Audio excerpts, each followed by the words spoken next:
शीघ्रता, उस शीघ्रता की नदी में उसने महावर्तन, नदी में महावर्त माने बाढ़ उत्पन्न कर दी है। तो सैव संभ्रम तरंगणी महावर्तन अंग किरण, सैव माने उस मुरली ने, संभ्रम माने शीघ्रता रूपी नदी में महावर्तन अंग किरण, महा आवर्त को, महाबाढ़ को उत्पन्न कर दिया। वो वंशी नाथ जैसे पहुंचा प्रिया में एकदम हड़बड़ी मच गई, एकदम शीघ्रता मच गई है। और तदा देवताम किमु जवाब अभिविशद, मानो मुरली ने कोई देवी को ही श्री किशोरी जी में आविष्ट कर दिया, जैसे कोई दैवी शक्ति श्री प्रिया में, लोकवत लीला में कह रहे हैं दैवी शक्ति प्रिया में जैसे प्रवेश कर गई है। तदा देवताम किमु जवाब अभिविशद कांचनाप नुदती भ्रिया, और जिस देवी ने श्री प्रिया के हृदय से भय और लज्जा इन सब को दूर कर दिया, जैसे यदि किसी के ऊपर कोई भूत प्रेत देवी देवता उनका आवेश हो, तो जितनी देर आवेश होता है उतनी देर वो व्यक्ति भय, वो लज्जा इन सब से दूर होकर के जैसे आविष्ट हो जाता है, ऐसे ही आज उस वेणुनाद रूपी दूती ने कोई ऐसा जादू टोना श्री प्रिया जी के ऊपर डाला कि मानो देवताम क्यों माने क्या ऐसा हुआ, ये संदेह में किमु शब्द का प्रयोग है कि क्या कदाचित कोई देवता को ही जवाब अभिविशद शीघ्रता पूर्वक श्री राधिका के हृदय में उस वंशी ने प्रवेश करा दिया है। कांचनाम कोई अपूर्व देवी, उस देवी ने किया क्या, बोले अपनुदती भयो ह्रियम, भियो ह्रियम, जिन्होंने भय और ह्री माने लज्जा इन दोनों को अपनुदती दूर करती हुई कोई देवी को ही प्रवेश करा दिया है। पुत्र वास्म पततोंघ पंकजे, उस समय श्री राधिका दौड़ी, अब दौड़ रही है, श्री राधिका को होश नहीं, श्री विश्वानंदिनी को ये श्याम सुंदर से मिलन के समय श्री प्रिया में जो अपूर्व संभ्रम दशा उत्पन्न हो रही है, उस हड़बड़ाहट का वर्णन कर रहे हैं, शीघ्रता का वर्णन कर रहे हैं। जय हो श्री किशोरी जी की वो शोभा अद्भुत, सखीगण पीछे पीछे जैसे दौड़ लगा रही है। श्री प्रिया के चरण कहां गिरेंगे इसका उनको होश नहीं है। कुत्र वास्म पततोंघ्रि पंकजे, उनके अंग्रि पंकज, अंग्रि माने चरण, पंकज माने कमल, श्री राधिका के चरण कमल कुत्र वा पतितः, कहां गिरे उनको होश नहीं। मैं गिरूंगी कि फिसलूंगी ये होश नहीं है, कहां मेरे चरण, कहां कांटे हैं, कहां कंकड़ है, कहां कीच है, इसका उनको होश नहीं है, बस दौड़ लगाना चाह रही है। तो पुत्र वात्र पततोंघ्रि पंकजे, उनके अंग पंकज कहां हैं। पाण पल्लव युगम किमादते, अरे उनने कोई सामग्री ली है कि नहीं ली है, कोई सामग्री पूजा की छूटी तो नहीं है, इसका भी होश नहीं है कि पाण पल्लव युगम, उनके श्रीहस्त युग उन्होंने किम आददे, क्या ले रखा है, ये राधिका को होश नहीं है। कहां उनके चरण गिर रहे हैं, कहां उन्होंने हाथ में कौन सी चीज ले रखी है। किंच नापदे न विवेद सा यतः, किंच नापे न विवेद सा यतः, कौन सी वस्तु मुझे लेनी है, मैं कहां, मुझे किस रास्ते से जाना है, ये भी उनको पता नहीं है। किंचना माने कुछ भी, न विवेक सायता, श्री राधिका जान नहीं पा रही है। वे तो केवल स्नापिताश्रु सललैक कंपतः, नेत्रों में बस अश्रुधारा प्रवाहित हो रही है, अश्रु से युक्त होकर के सललैक नेत्र से, नेत्र के जल से भीगी हुई और अकंपतः कांपती हुई बस दौड़ी हुई चली जा रही है। ये स्वरूप कहीं दिखता है श्रीमद् महाप्रभु, श्री गंभीरा नीलम श्रीमद् महाप्रभु में बिल्कुल यही स्वरूप दिखता है कि चटक पर्वत के ऊपर कहां चढ़े हुए चले जा रहे, होश ही नहीं श्रीमद् महाप्रभु, और उसके पीछे सब भक्तगण दौड़ रहे हैं। ऐसे यहां पर श्री स्वामिनी श्याम सुंदर के पीछे जैसे दौड़ रही हैं, और सारी सखीगण ललता विशाखा श्री रूप मंजरी ये पीछे पीछे जैसे दौड़ लगा रही हैं। हाथ में क्या ले रखा है, कहाँ मेरे चरण पड़ेंगे, पगडंडी है, कहीं जाने की चढ़ने की जगह है नहीं है, इन सबों की बिल्कुल परवाह नहीं है। श्री राधिका दौड़ी हुई चली जा रही हैं। कुत्रवास में पत्तांग पंकजे, कहाँ चरण गिर रहे हैं। पाण पल्लव युगम किम आददे, मेरे हाथ में क्या चीज है इसकी भी परवाह नहीं। किंचन आप न विवेक, किस मार्ग से जाऊंगी, कौन देखेगा, क्या मैंने पहन रखा है, इन सब का भी होश नहीं है। स्नापिताश्रु सलिले, नेत्रों से अश्रुधारा विवाहित हो रही है, प्रवाहित हो रही है, और अकंपत उस समय दौड़ी हुई चली जा रही है। काननाभ सर्वोच्चतानि शुका, कल्प वेश परिधापन उन्मुखी, सा सखीरपि विलंब शंकया, क्षिप्य वेश मकृतम स्वयं तनु। सखी कह रही है, बोले अरे सखी तनिक रुक, मैं तेरा अभी श्रृंगार तो कर दूं। श्री किशोरी जी कह रही हैं, बोले अरे तू श्रृंगार करेगी, रहने दे रहने दे, बहुत मिनट धीरे धीरे करती है श्रृंगार, बहुत देर लगाती है, मैं तो अपने आप कर लूंगी। तो सखी श्रृंगार करने के लिए दौड़ रही है। परंतु श्री ये पूर्वांग लीला में प्रिया जी की जो वन आगमन की जो लीला है वो गजब, उस समय जो शीघ्रता है प्रिया की वो दर्शनी, उस समय कह रही है रहने दे, मुझे नहीं कराना है तुझसे श्रृंगार, मैं तो अपने आप धारण कर लूंगी। ऐसा कहकर के सखी जो है उन सखियों, सखी श्रृंगार करें उसके पहले ही ये स्वयं ही उल्टा सीधा श्रृंगार धारण करके विराजमान हुई। और उस समय श्री प्रिया में विभ्रम नाम करके जो दशा वो उत्पन्न हो गई। विभ्रम दशा का लक्षण श्री उज्ज्वल निर्मणि में रूप गोस्वामी जी ने वर्णन किया है कि बल्लभ प्राप्त बेलायाम मदनावेश संभ्रमा विभ्रमो हार माल्यादि भूषास्थान विपर्य, कि बल्लभ की प्राप्ति की बेला में इतना आवेश है कि आवेश के कारण जहां पर भूषा स्थान विपर्य है, किस आभूषण को कहां धारण करना चाहिए इस का भी विचार त्याग करके कोई सा आभूषण कहीं जिन्होंने पहन रखा है, पहनने के वस्त्र ओढ़ रखे हैं, ओढ़ने के वस्त्र पहन रखे हैं, ऐसे शिवप्रिया उस समय दौड़ी।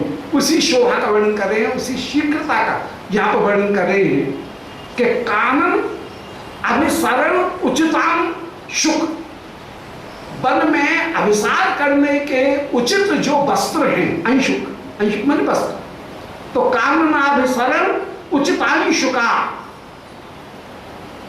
कानन में अभिसार करने के उचित अंशुक माने वस्त्र, और आकल्प और वेश, आकल्प माने चित्राम तीन दिन का, और वेश माने वस्त्र। परिधापनोन्मुखी, सखी श्री प्रिया का श्रृंगार करने के लिए उस समय उन्मुख हुई, और प्रिया का श्रृंगार करने के लिए ये उस समय बन के अभिसार के उचित अंशुक वेश इनको प्रस्तुत करना चाह रही हैं। कह रही है, बोले सखी इस श्रृंगार चौकी के ऊपर तू बैठ, मैं तेरा श्रृंगार कर दूं, तेरे हाथ में मेहंदी लगा दूं, चरण में अलता लगा दूं। परंतु कौन को इतनी फुर्सत, सा सखी भी अभी विलंब शंकया, श्री किशोर जी कह रही है, नहीं मुझे नहीं करवाना है, तू बहुत देर लगाती है, तू श्रृंगार करने के लिए बैठेगी बहुत देर लगाएगी, इस समय जल्दी है मुझे, ऐसा कहकर के सा सखी भी, सखी अभी विलंब शंकया क्षिप्यो, तू रहने दे, तुझ पर कुछ नहीं आता है, ऐसा कहकर के सखी के ऊपर भी आक्षेप्यो, आक्षेप करती हुई बेशक अकृत स्वयं तनु, स्वयं ही श्रृंगार धारण करने के लिए प्रस्तुत हो गई, और जल्दी जल्दी उल्टा सीधा कुछ भी श्रृंगार धारण करके विराजमान है। अब क्या श्रृंगार धारण कर रही है उसका वर्णन कर रही हैं कि गोस्तनाक्ष मणिहार वेष्ट नहीं, कंठ में जो बड़ा गोस्तन नामक जो हार है, माने सुंदर, जिसमें बड़े घुंघरू हैं, ऐसे हार को, कंठ की जो त्रिवली, कंठ का जो कंठ हार है, उस गोप हार को श्री प्रिया, उसको पहना जाता है। कहाँ गोप हार को? बोले कंठ में। सारा श्रृंगार धारण करने के बाद में सबसे ऊपर जो माला आती है, जो मोटी और जिसमें मोटे दाने हैं और जिसमें सुंदर बड़े घुंघरू लटके हुए हैं, बड़ी सुंदर जिसमें घंटी लटकी हुई है, ऐसी आभूषण का नाम है गोस्तन हार, गैया के थन के समान हार। तो उस हार को कंठ में धारण करना चाहिए था, परंतु श्री प्रिया ने उस हार को धारण कर लिया है कमर में, जल्दी जल्दी। तो जल्दी है ना प्यारे से मिलने की, तो कमर की कोंधनी को तो पहन लिया है कंठ में, और कंठ के हार को उन्होंने धारण कर लिया है कमर में। तो गोस्तनाक्षम मणिहार, गोस्तन नामक जो मणि का हार है, कंठा गोप हार, उस गोप हार को वेष्ट नहीं, तो गोस्तनाक्षम मणिहार वेष्ट नहीं, द्रांग नितंबम अकरोत अलंकृतम, उसे द्राग माने शीघ्रता में, नितंबम अकरोत अलंकृतम, श्री किशोर जी ने अपनी कमर उनको उससे अलंकृत कर लिया, माने गले के हार को कमर में पहन लिया है। तो द्राग माने शीघ्रता में, नितंबम अकरोत अलंकृतम, नितंब भाग को उस हार से अलंकृत करती हुई विराजमान हुई। और कंठ मवंधी किंकणी सृजा, और जो कमर की कोंधनी थी उसको गले में लटका लिया है। तो कंठ मवंधी कंकणी सृजा मूर्धनि बेड़ शिखरे ललाटिका, और जो वेड़ी थी उस वेड़ी के स्थान पर ललाटिका जो है बंदनी, उसको तो बांध लिया है जूड़ा में, और जूड़ा की जो बेड़ी थी उसको इन्होंने माथे के ऊपर बांध लिया है। उल्टी बात, जो जूड़ा में लगाने वाली जो बेड़ी है उसको तो बंदनी के रूप में, ललाटिका के रूप में धारण कर रही है, और ललाटिका को बेड़ी के रूप में धारण करके विराजमान हुई। सो कंठम अवधि किंकणी सृजन, गले में किंकणी की माला को धारण किया है, मूर्धनि बेड़ शिखरे, सिर के ऊपर बेड़ी के ऊपर ललाटका, ललाटका उनको धारण करके विराजमान हो गई हैं, और ऐसे जल्दी से विभ्रम दशा को प्राप्त करके ये पधार रही हैं। शिवप्रिया की ये जो शोभा, वो अद्भुत शोभा होकर के विराजमान। अब इसी शोभा का फिर आगे वर्णन करेंगे शिवप्रिया के अनुसार का। तो यहाँ पर विभ्रम नाम करके जो दशा है, वो विभ्रम दशा अपूर्व से उत्पन्न हुई, और उस विभ्रम दशा को प्राप्त करके शिवप्रिया श्याम सुंदर के पास में अभिसार करती हुई, अभिसार का नायिका होकर के विराजमान हुई।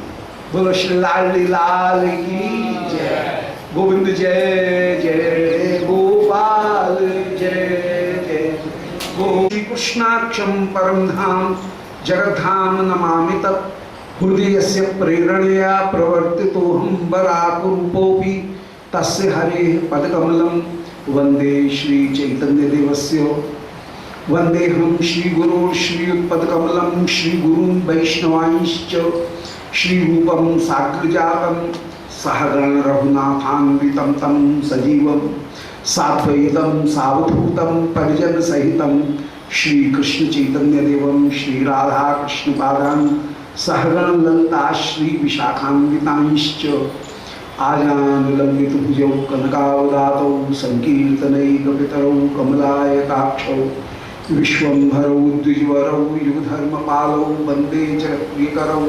करुणावतारौ नारायणं नमस्कृत्य नरं चैव नरोत्तमं, देवीं सरस्वतीं व्यासं ततो जयमुदीरये, वाञ्छाकल्पतरुभ्यश्च कृपा सिन्धुभ्यैव च पतितानां पावनेभ्यो वैष्णवेभ्यो नमो नमः। हे श्री सनातन प्रभु करुणाम्बुराशे, हे रूप दुर्गत जनैक दयावलोको, हे भट्टयुग्म सुमते रघुनाथ दासो, श्री जीव में कोतुमंद मते दयांतरा। बोलो श्री वृंदावन बिहारी लाल की जय।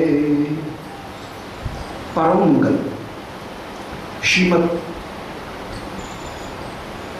कृष्ण भावनामृत महाकाव्य, जिसमें पूर्वार्ध लीला के अंतर्गत श्री रूप मंजरी जी ललता जी के आदेश को प्राप्त करके कृष्ण के पास में आई। कृष्ण से श्री राधिका की विरह दशा का वर्णन किया। श्री श्याम सुंदर ने रूप मंजरी जी को अपनी प्रसादी वरमाला दी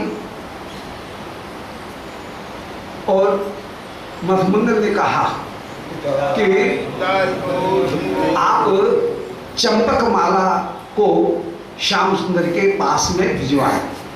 मैंने चंपक माला श्री श्याम सुंदर के कंठ का हार बने, इसलिए प्रार्थना की कि चंपे के वर्ण वाली, चंपे जैसा वर्ण वाली, रंग वाली श्री किशोरी जी श्री श्याम सुंदर के कंठ की माला बन करके विराजमान हो, ऐसा प्रयत्न करें। ऐसे दोनों तरफ से जब संकेत हो गए हैं, श्री रूप मंजरी जी लौट करके आई हैं किशोरी जी के पास में, और जैसे ये कहा कि श्याम सुंदर आपकी प्रतीक्षा देख रहे हैं, श्री जटला जी ने आकर के ये कहा कि अरे गोपियों, तुम्हारी दीर्घ सूत्रता जाने कब पूरी होगी, इतनी मिनर मिनर काम करो। सूर्य कितनों ऊंचे चढ़े आए, सूर्य पूजन करने के निताई नहीं जाना का, जाओ सूर्य पूजन करने के ताई जाओ। गार्गी जी ने आदेश प्रदान किया है और उस समय आर्या के आदेश को प्राप्त करके श्री राधिका अत्यंत अत्यंत उत्सुक हो गई। और उस समय निमेषा सहता सन्न जनता हृदयोड़नम, ये जो महाभाव है, महाभाव का एक अनुभव कि एक क्षण का विलंब भी सहन न करना, निमिष मात्र उसकी असहिष्णुता श्री राधिका में प्राप्त हो रही है। श्री सखी कह रही है आओ मैं तुझे श्रृंगार करा दूं। श्री किशोर जी कह रही है रहने दे, मुझे नहीं करना, तू बहुत देर लगा ले, मैं तो अपने आप कर लूंगी। और ऐसा कहकर के श्री प्रिया ने उल्टा सीधा श्रृंगार स्वयं ने ही धारण कर लिया। और उस समय श्री प्रिया ने शीघ्रता श्याम सुंदर से मिलने की इतनी ज्यादा है कि उस शीघ्रता में विभ्रम नाम करके भाव दशा श्री प्रिया में उत्पन्न हो गई। उसका वर्णन चल रहा था। श्री प्रिया ने पहनने के वस्त्र ओढ़ रखे हैं, ओढ़ने के वस्त्र पहन लिए। कोई आभूषण कहीं पहनने का है उसे कहीं पहन लिया, कहीं पहनने के आभूषण को कहीं पहन लिया। इसमें कल्पना रसिक जनों ने भावना की कि ये आभूषण जो हैं ये है सब सखी, हार भी सखी है और कमर में जो कोदनी है वो भी सखी है।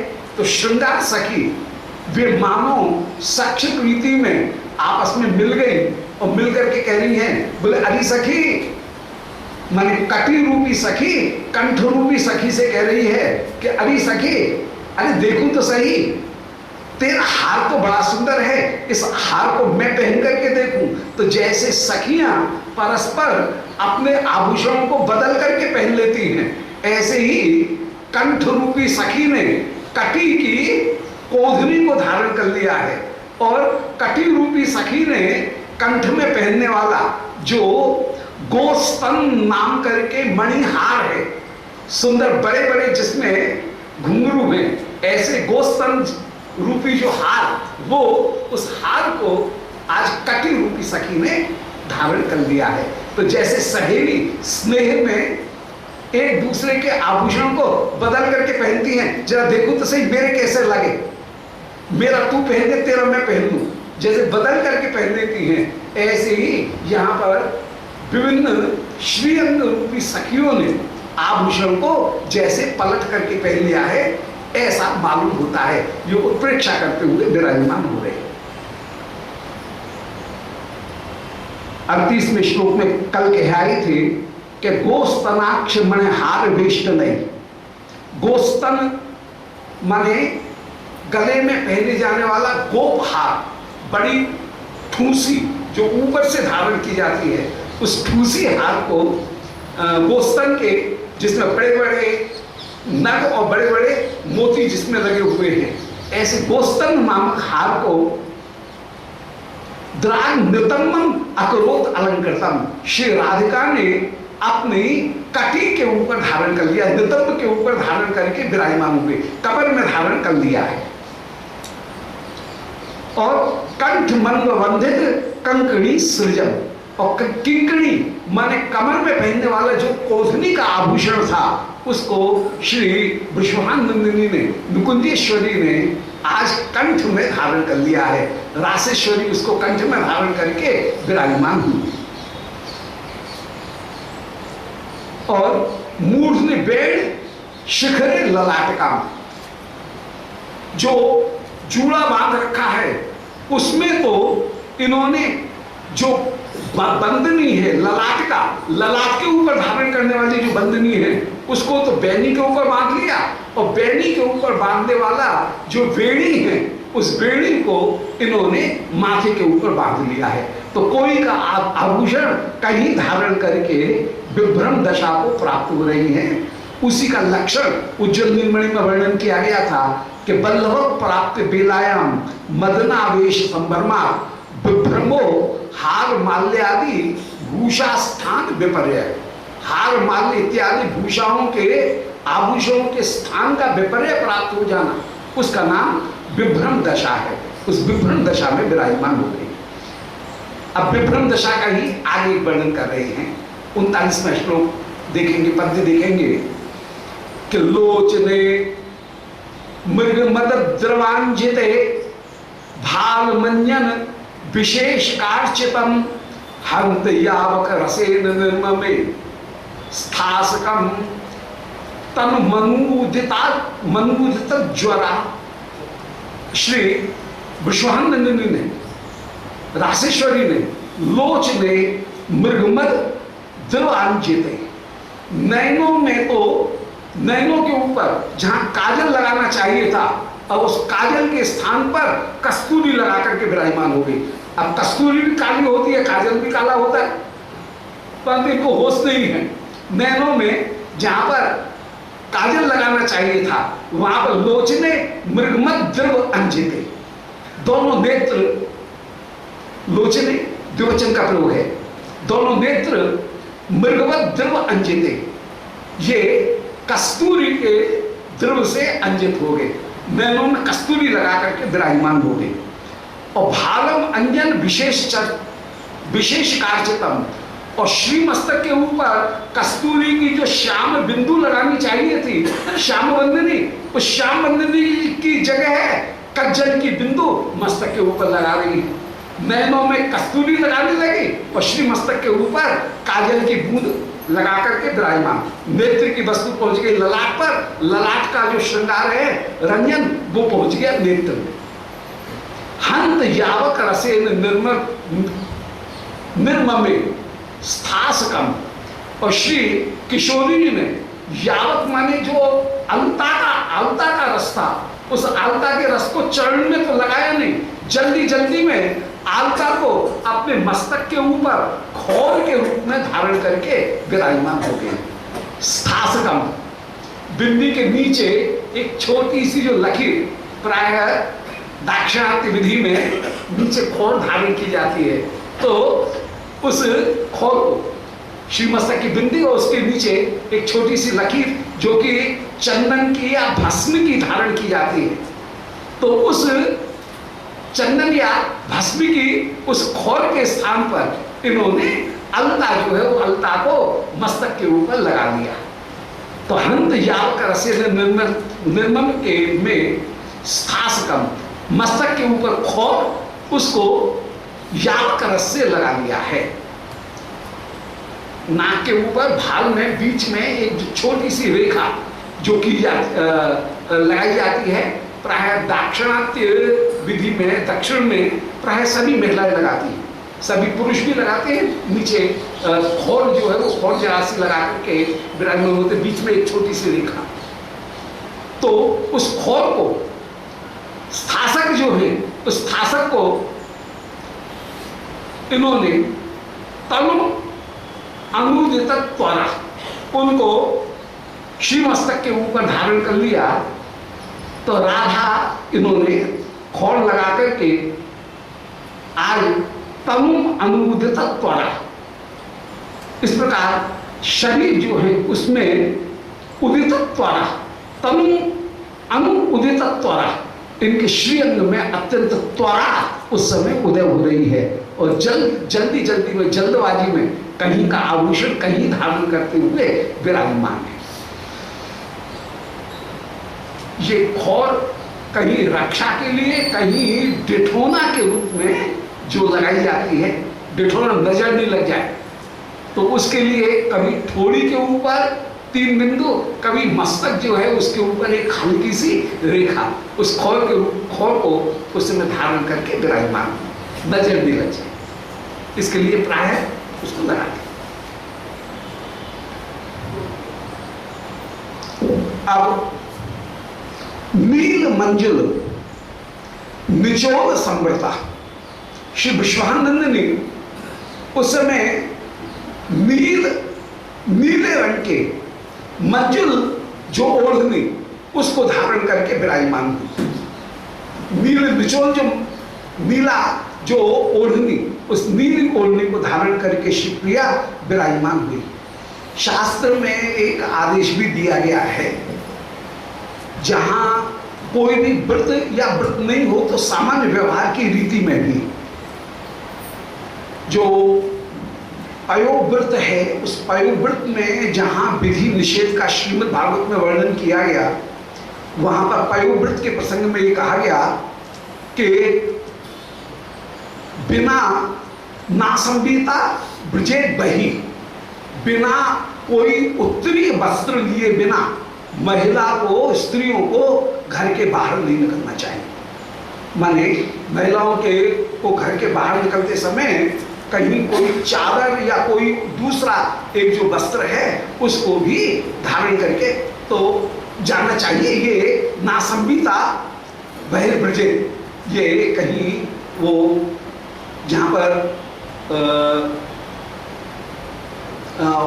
पुंसवन व्रत का वर्णन किया गया है, उस पुंसवन व्रत के वर्णन में कहीं ये षष्ठ स्कंध में पुंसवन व्रत के वर्णन में ये एक पुरानी शिष्टाचार, भारतीय नारी के एक सामान्य शिष्टाचार के रूप में इस बात को विशेष रूप से कहा गया। विशेष रूप से जो कोई व्रत धारण किए हुए हैं, अब व्रत तो कोई न कोई चलते ही रहते हैं, व्रत नहीं हो तो उस स्थिति में भी कोई न कोई उत्तरीय वस्त्र लेकर के अवश्य जाना चाहिए था। और पहले ये बात बड़ी आम थी कि वहाँ पर महिलाएं जब भी निकलती थी तो कोई न कोई ओढ़नी या कोई उत्तरीय वस्त्र लेकर के ही निकलती थी। अब धीरे धीरे वो पद्धति सब ओढ़नी और ओढ़ना और वो सब गए आए, वो सब समाप्त हो गए। परंतु पहले रीत ऐसी थी कि संविदा होकर के ही बाहर निकलने का एक शिष्टाचार था, एक शिष्ट प्रकार था।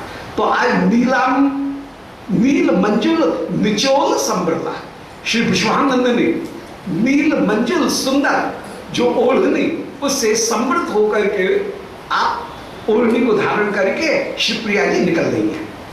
नील मंजिल निचोल संवृता, आज ऐसा लग रहा है कि माधुरी निर्गात पुरात बही, उत्प्रेक्षा है कि मानो मधुरमा ही मूर्तिमान होकर के घर के बाहर निकली है। ऐसी किशोरी जी जल्दी जल्दी उल्टा सीधा श्रृंगार धारण करके और आप निकली। तो माधुरी निर्गात पुरात बही, मानो अपने घर के बाहर घर की मधुरमा ही जैसे मूर्तिमान रूप धारण करके निकली हो, ये उत्प्रेक्षा हो गई। अथवा कौमुदीव घंटाम गता क्षतव, श्री किशोरी जी कैसी लग रही हैं? अथवा ऐसा लग रहा है कि मानो चांदनी ही, कौमुदी चांदनी ही मूर्तिमान स्वरूप होकर के पृथ्वी के ऊपर उतर आई है, घनीभूत होकर के चांदनी ही चली आई है।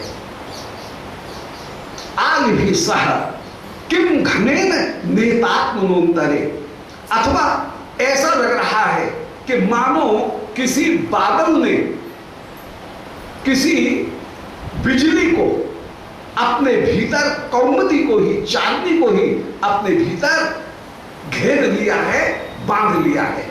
ऐसे तो नीला जो वस्त्र है वो तो हो गया बादल, और श्री किशोरी जी वो हो गई स्वयं कौमुदी, चांदनी। तो मानो नील बादल ने कौमुदी को ही, चांदनी को ही भीतर बांध लिया। जहां पर निर्णय न हो पाए वहां पर संदेह अलंकार। यदि मानो